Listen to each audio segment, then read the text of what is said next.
Yes? Do you know if the ancient Hawaiians need something like numerology, or did they work with numbers? Yeah, did the ancient Hawaiian work with numbers? Did they have any form of numerology? I'd have to say a form of it, yes. And we can discover this. Now, they had their primary base system for numbers, for counting and things like that, was a 4-based system. So they counted in terms of 4 and 40 and 400 and 4,000 and 400,000. That was their base number. The meanings of the numbers, if we take a few of them, we can get some of the sense there and look at the other meanings. The basic word for the number 1 is kahi. And as a word made up of 2 roots, both of them having to do with movement. So in the sense of a beginning of something, not a static point, but at the beginning of movement, ka means to reach out like a vine, hi means to flow. Then as a single word, kahi, the number 1, also means, the way we use it, oneness. Okay? And it was used that way. The number 2, lua. Now in speech they always had another vowel before them, so we're just taking the basic number word. Lua means 2, but it also means in its roots to scatter. Especially the root lu, L-U. Okay? It has the concept of scattering.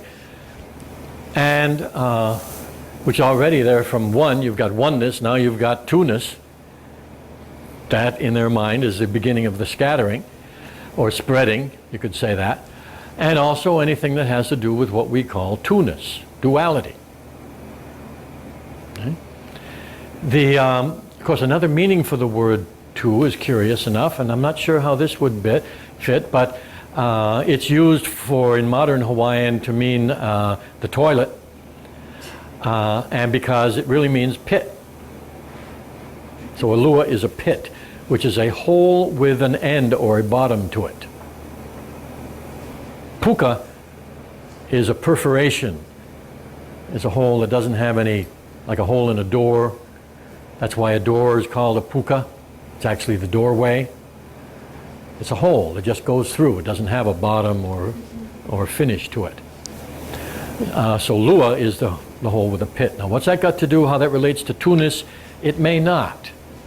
Some Hawaiian words, like words in other languages, have more than one origin. Okay? Number 3, Colu. Very interesting in the sense that it carries connotations of success, or actually more the achievement of something, from the word ko, which means to reach out and get.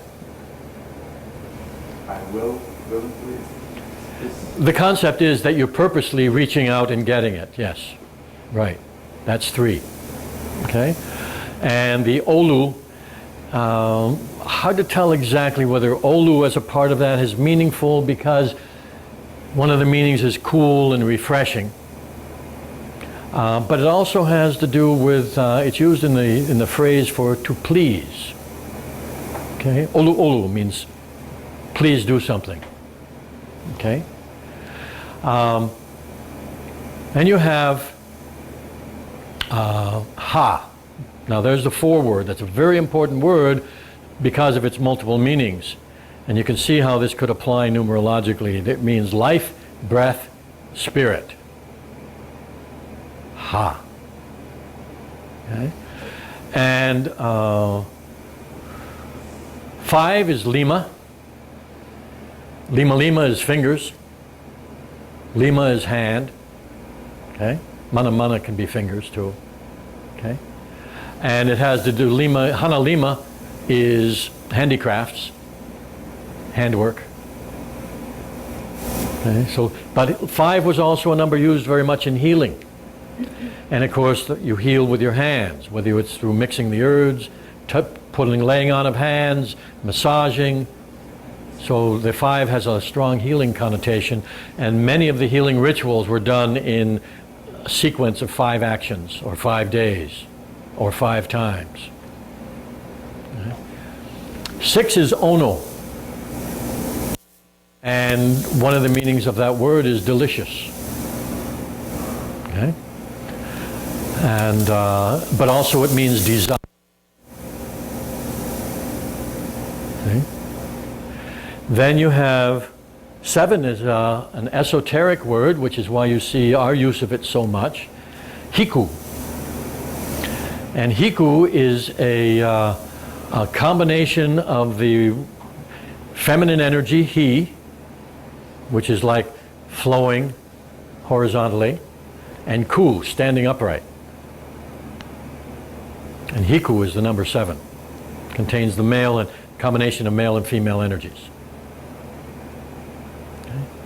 8 is walu, which, interestingly, again, 8 was used as a number of power because it's 4 doubled. It's like saying lots of life, lots of spirit, you know. And you have a lot of stories of 8-eyed chiefs or 8-eyed bats. And the significance there is really their power.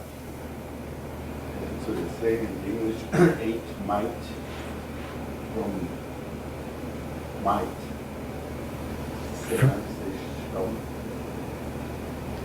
Number 8. Yes? It's like, it's in German, it's also might. Oh, okay. Might. Yes. Yes, that's interesting. A similarity. Yeah. And if we take that root apart, we have words that mean space and time together or space and time scattered. Both.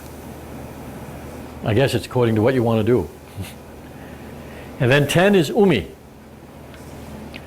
And well, I mean, we didn't do 9.